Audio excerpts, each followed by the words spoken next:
बात पर, महिलाओं की रक्षा पर, वतन दबेगा कमल के फूल पर। और महिला के साथ खड़ा है ज्योतिरादित्य सिंधिया, इस क्षेत्र का हर महिला का रक्षक है और ज्योतिरादित्य सिंधिया जाएंगे। परदेसी बाबू आपके धरती पर आता है, आपकी बेटी को बेइज्जत। इसलिए मैं आपकी चाची भाभी और आपकी बहू का जो अपमान।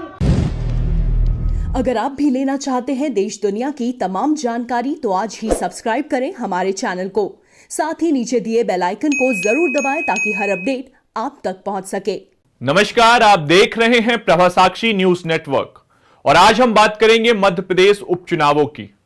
मध्य प्रदेश की 28 सीटों पर होने वाले उपचुनाव के लिए भाजपा ने मंत्री इमरती देवी पर की गई टिप्पणी को मुद्दा बनाया और रैलियों में कमलनाथ द्वारा की गई टिप्पणियों का बार बार जिक्र किया और इसे महिलाओं के सम्मान के साथ भी जोड़ा जा रहा है।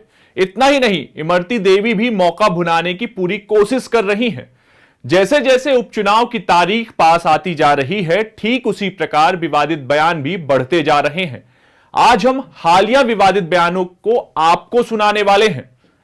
ज्योतिरादित्य सिंधिया ने चुनाव प्रचार के लिए ग्वालियर जिले के डबरा विधानसभा क्षेत्र पहुंचे, जहां पर उन्होंने कमलनाथ को जमकर फटकार लगाई और उन्हें परदेसी बाबू की संज्ञा दे डाली। इस दौरान इमरती देवी भी मंच पर मौजूद थी।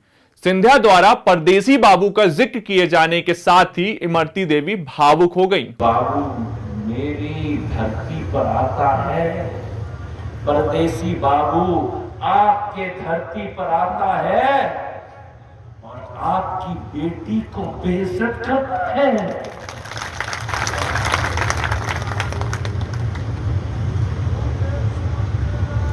मैंने कहा था ग्वालियर में बैठकर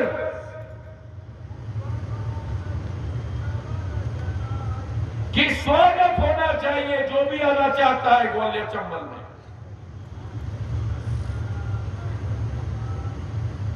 ये मेरी धरती है, आपकी धरती है।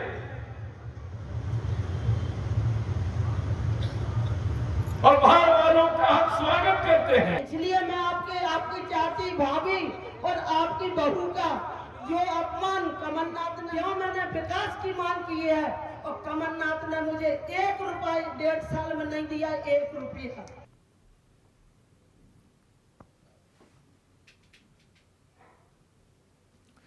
वैसे तो इमरती देवी सिंधिया समर्थक मानी जाती हैं, लेकिन वह हैं तो शिवराज सरकार में मंत्री। ऐसे में शिवराज सिंह चौहान कमलनाथ को कैसे जाने देते। हालांकि शिवराज ने कमलनाथ की टिप्पणी पर तुरंत प्रतिक्रिया भी दी थी, लेकिन अब माफी नहीं मांगने पर उन्होंने एक बार फिर से लताड़ा है। तो बड़ी विचित्र हो गई है। नेता कह रहे हैं दुर्भाग्यपूर्ण है, कमलनाथ कह रहे हैं उनके विचार से होगा, वो माफी मांग रहे हैं, कह रहे मैं माफी नहीं मांगता। अब मध्य प्रदेश में कौन की कांग्रेस है ये? क्या सोनिया जी राहुल गांधी जी की कांग्रेस है या कमलनाथ जी ने अपनी कांग्रेस अलग बना ली है? नेता की नहीं मानेंगे, दंभी और अहंकारी तो थे ही, अब ये अनुशासनहीनता है। अब मुझे तो ये समझ में नहीं आ रहा कांग्रेस के कार्यकर्ता मानेंगे किसकी? क्या वो राहुल गांधी जी की मानेंगे या वो कमलनाथ जी की मानेंगे? उनके लिए विचित्र स्थिति हो गई है। अब कांग्रेस की स्थिति तो ये हो गई है कि एक दिल के टुकड़े हजार हुए, कोई इधर गिरा कोई उधर गिरा। अब कौन सा टुकड़ा राहुल जी के साथ जाता है और कौन सा कमलनाथ जी के साथ जाता है, इसी का ठिकाना नहीं। कमलनाथ पर न सिर्फ भाजपा ने निशाना साधा, बल्कि कांग्रेस के पूर्व अध्यक्ष राहुल गांधी ने तो उनके बयान को दुर्भाग्यपूर्ण बताया। राहुल ने यहां तक कह दिया था कि निजी तौर पर उन्हें ऐसी भाषा पसंद नहीं। ऐसे में जब कमलनाथ से राहुल गांधी की टिप्पणी पर बातचीत की गई तो उन्होंने कह दिया कि वो राहुल गांधी जी की राय है, जिसका मतलब साफ है कि पार्टी के भीतर ही सामंजस्य नहीं है। सर, राहुल गांधी ने आपके बयान पर नाराजगी जाहिर करी है। उन्होंने कहा है कि जिस तरह की भाषा का इस्तेमाल किया गया, ये महिलाओं की इस तरह की भाषा का इस्तेमाल नहीं। अब वो राहुल जी की राय है और उनको जो समझाया गया कि किस संदर्भ में मैंने ये कहा था, मैंने तो साफ कर दिया मैं किस संदर्भ में कहा था, इसमें और कहने की आवश्यकता नहीं है। सर क्या कमलनाथ जी आप माफी मांगेंगे इमरती देवी से? हम मैं क्यों माफी मांगूंगा, मैंने तो कह दिया कि मेरा लक्ष्य नहीं था किसी का अपमानित करना। अगर कोई अपमानित इससे एहसास करता है तो मुझे खेद है, ये तो कल मैंने कह दिया। लेकिन राहुल गांधी बोल रहे हैं, कमलनाथ शिवराज जी कह रहे हैं कि माफी मांगिए, माफी मांगनी चाहिए आपको। ये शिवराज सिंह जी जनता के बीच में जाएं और माफी मांगे।